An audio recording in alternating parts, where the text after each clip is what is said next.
From Washington, this is VOA News.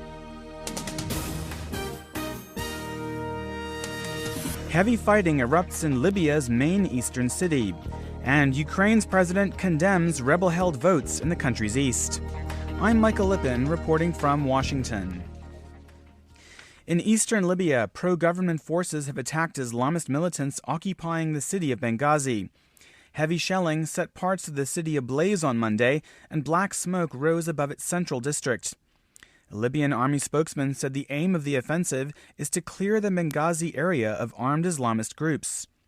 The Libyan army called on residents to evacuate the commercial district of Saberi near the Benghazi port, warning that militants had barricaded themselves among civilians. The battle is part of a wider offensive launched 2 weeks ago by the Libyan army against Islamic militants in the country. The militants have controlled most of Benghazi for the past 4 months. Ukrainian President Petro Poroshenko has denounced elections held on Sunday in separatist-controlled eastern Ukraine, calling them a farce at gunpoint conducted by bandits, terrorists, and interventionists.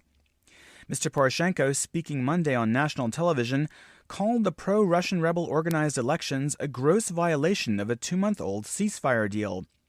He also said he will hold emergency talks on Tuesday with his security chiefs to plan new ways of dealing with the ongoing uprisings near the Russian border. Sunday's balloting aimed to fill pro-Russian legislative bodies in the Russian-speaking eastern Ukrainian regions of Luhansk and Donetsk. The United Nations, the United States, and the European Union all have rejected the votes and said they will not recognize the outcome. You're listening to VOA News.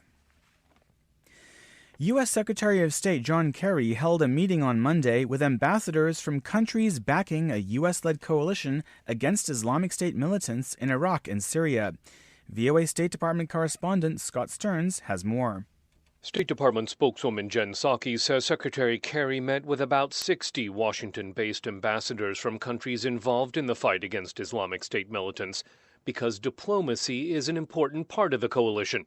This session is an opportunity for coalition partners to reaffirm shared efforts in the coalition, discuss ways in which we can integrate our contributions to coalition efforts, and review ways to accelerate and increase our joint operations. In addition to airstrikes against Islamic State targets, coalition members are working to train Iraqi security forces and Syrian rebels, restrict Islamic State financing, cut off its supply of foreign fighters, and undermine its ideological appeal.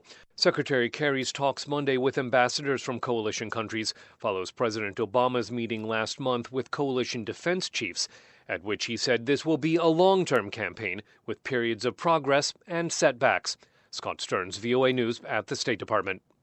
The African Union has given Burkina Faso's military a 2-week ultimatum to return power to a civilian transitional government. The AU Peace and Security Council said Monday it will not impose sanctions on Burkina Faso for now, but it said the military must hand power to a civilian government by the deadline or else.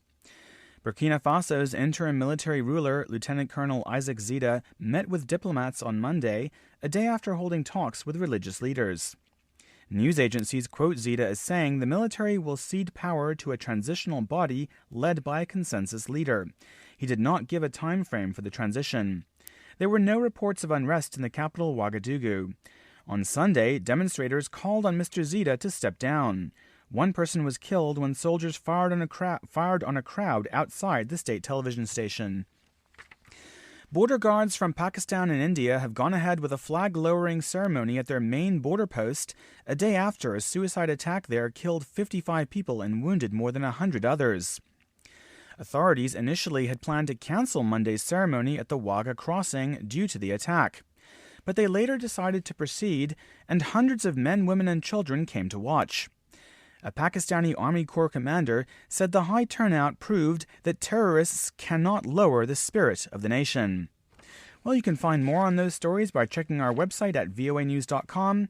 I'm Michael Lipin, reporting from Washington.